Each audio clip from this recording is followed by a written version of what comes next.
Morning student, today we know about the use of has, have, had.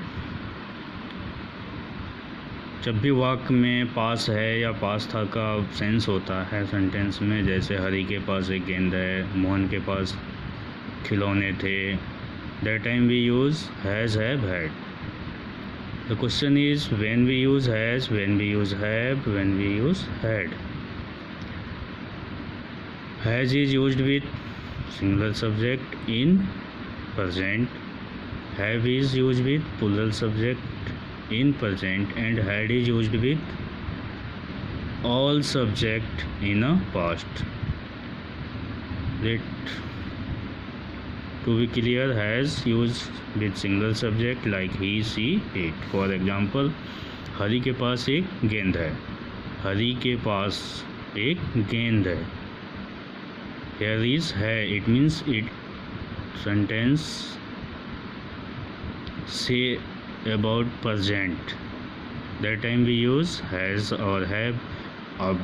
Now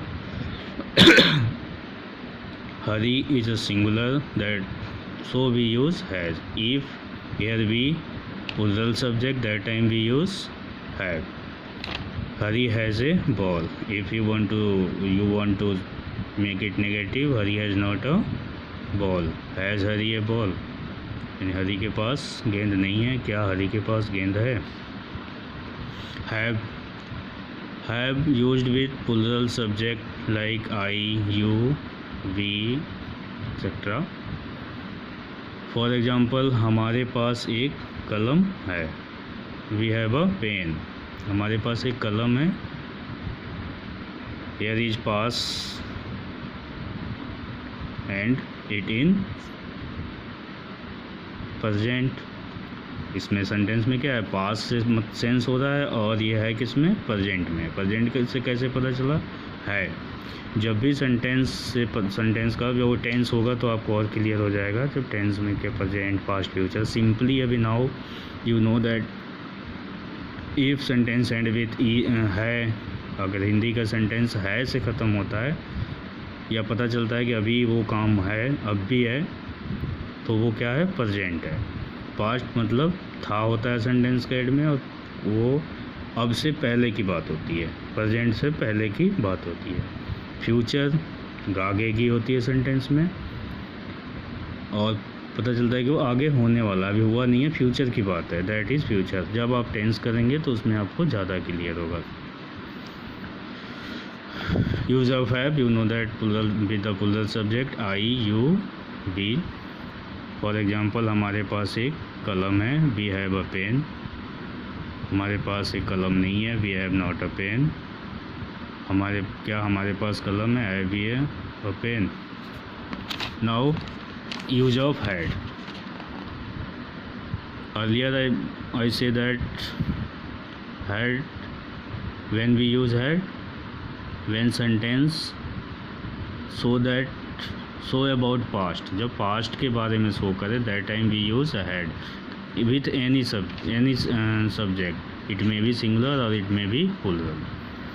Had with all subjects in past. For example, Rohan के पास एक गेंद था.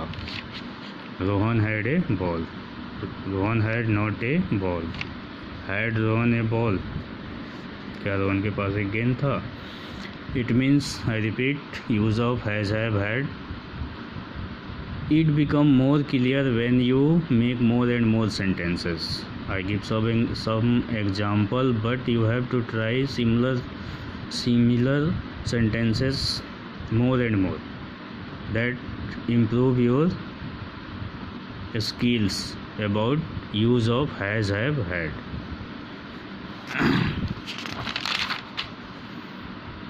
उसके पास 10 रुपये है. अब how can you make more and more sentence? उसके पास 10 रुपये है, मेरे पास 10 रुपये है, मेरे भाई के पास 10 रुपये है, मेरे मित्र के पास 10 रुपये हैं, मेरे बहन के पास 100 रुपये हैं.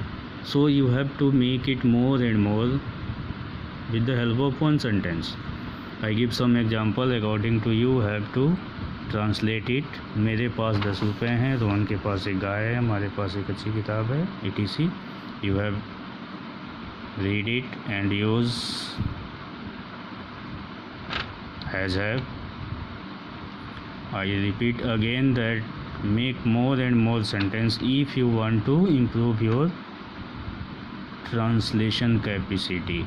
You know, when we translate any sentence, that time we have no hesitation to speak, we have no hesitation to say something about yourself, about any topic. So it is must that you have to know how to translate any sentence. Okay, thank you, have a nice day.